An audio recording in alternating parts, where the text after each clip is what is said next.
Hi, I'm Andrew Joseph Keith. This is the Proco Figure Sculpting Fundamentals course, and in this lesson, we're going to put hands with fingers on our wire armatures.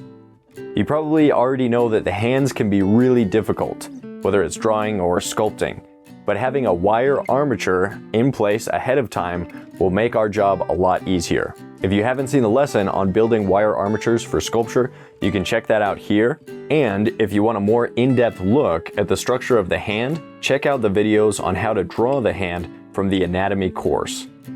Because our armatures are made using cranial units, we will first want to understand how the hand fits into the cranial unit system. The distance from the bottom of the wrist to the top of the middle finger is about 1 1/4 cranial units.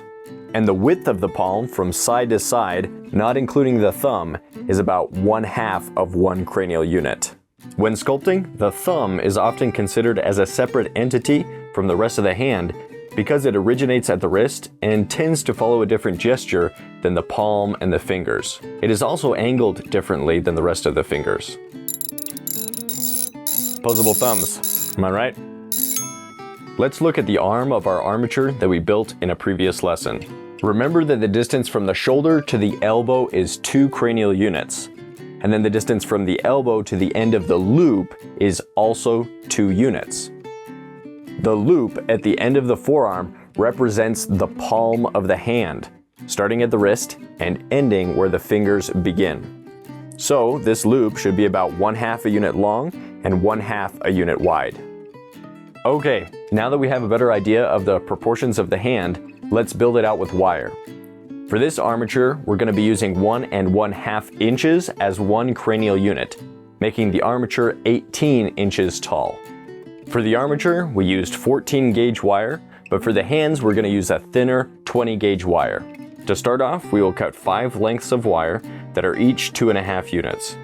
We will then put the wires together and measure out 1 2/3 cranial units and make a twist just below this point for about 1/3 of a unit. This will represent the wrist where the hand begins. We will then connect the hand to the armature. We should align the spot where the twist begins with where the wrist is on the armature.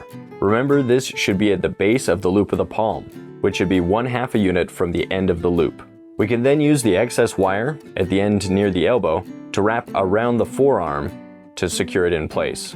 We may also want to wrap a small bit of wire around the wrist to secure that in place. To make the wires of the thumb and fingers more secure, we can wrap them once around the wire that makes up the loop of the palm and then pull them tight. It may be necessary to reshape the loop of the palm so that the fingers are spaced far enough apart. Remember that the thumb begins at the wrist and the other fingers will begin at the end of the loop of the palm.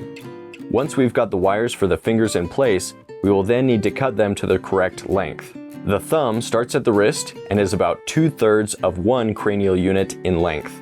The pointer finger should extend 1/2 a unit past the loop of the palm. Once we have the pointer finger, we can estimate the length of the other fingers by imagining the curve that the tips of the fingers follow. The middle finger will be the longest. The ring finger is sometimes slightly longer than the pointer finger, and the pinky is the shortest. To check the accuracy of the fingers, we can line up our armature with our own arm. To do this, I line up the elbow of the armature with my elbow and make sure that the loop of the palm lines up with the palm of my hand. I try to make sure that the armature and my arm are perpendicular to my line of sight, which helps eliminate foreshortening. Using this technique, I can easily see if the length of the thumb and other fingers are correct. We can also use this trick to capture the gesture of the hand or to check the placement of the joints of the knuckles on the fingers.